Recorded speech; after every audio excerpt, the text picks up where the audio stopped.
누구나 무심코 할 수 있는 행동이지만 함부로 했다가는 진짜 정말로 위험해질 수 있는 행동 4가지를 소개합니다. 첫 번째, 집집마다 전화기가 하나씩 있던 시절엔 장난 전화라는 게 매우 흔했습니다. 지인에게 전화를 걸어 다른 사람인 척하거나 아무 번호나 눌러 걸리는 전화에 장난을 치곤 했어요.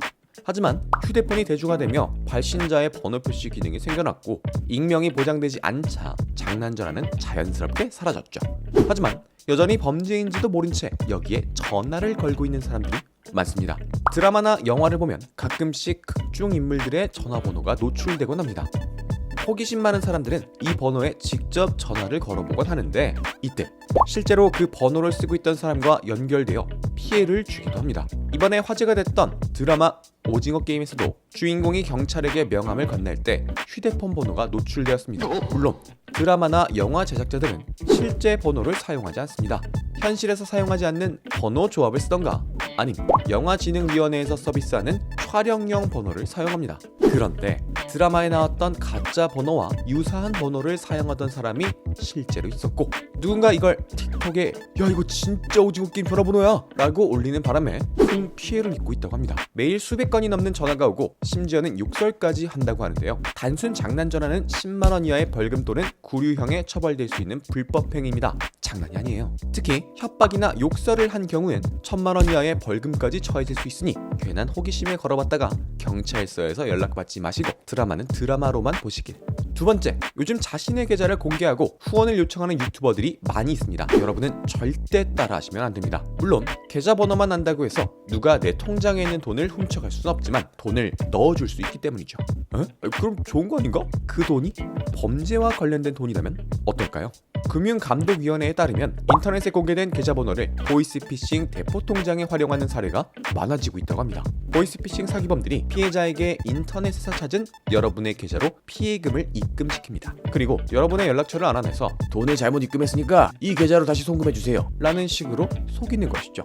만약 잘못 입금된 돈을 쓰게 된다면 그 역시 불법이기 때문에 돌려주는 게 원칙적으로는 맞습니다. 하지만 이렇게 범죄에 연루된 돈을 다른 계좌로 보내준다면 의도하지 않았더라도 범죄에 가담한 게 된 것일 수 있기 때문에 반드시 은행이나 경찰에 먼저 연락해야 합니다. 물론 가장 좋은 것은 온라인 공간에 내 계좌를 공개하지 않는 것이겠죠. 세 번째, SNS가 발전하게 되면서 사람들은 자신의 삶을 가족이나 친구뿐만이 아닌 낯선 타인들과도 공유하게 되었습니다. 덕분에 SNS 인플루언서라는 직업까지 생겨나게 되었죠. 그런데 이렇게 온라인에 사진을 올리는 행동 역시 꽤나 위험하다고 합니다. 나의 아름다운 모습을 자랑하려고 올렸을 뿐인데 불법 음란물 사이트 홍보 사진으로 쓰이는 경우도 있고 수영장에서 놀고 있는 어린아이의 사진이 아동 포르노 사이트에 공유되기도 합니다. 누구나 볼 수 있는 SNS이기 때문에 이런 범죄자들 역시 쉽게 접근할 수 있다는 게 큰 문제인데요. 하지만 더 심각한 문제가 남아있습니다. 스마트폰으로 사진을 찍으면 자동으로 GPS 정보가 저장되곤 합니다. 당장 스마트폰 사진첩에만 가봐도 이 GPS 기능을 활용해 내가 여행 갔던 장소별로 갤러리를 자동 생성해주기도 하죠. 인터넷에 업로드된 내 사진에 여전히 이 GPS 정보가 남아있어 내가 어떤 핸드폰으로 이걸 찍었고 어디에서 찍었는지도 상세히 나오는 경우가 있습니다. 얼굴조차 모르는 누군가가 내 사진을 수백 장이나 소장하고 있고 내가 다니는 곳,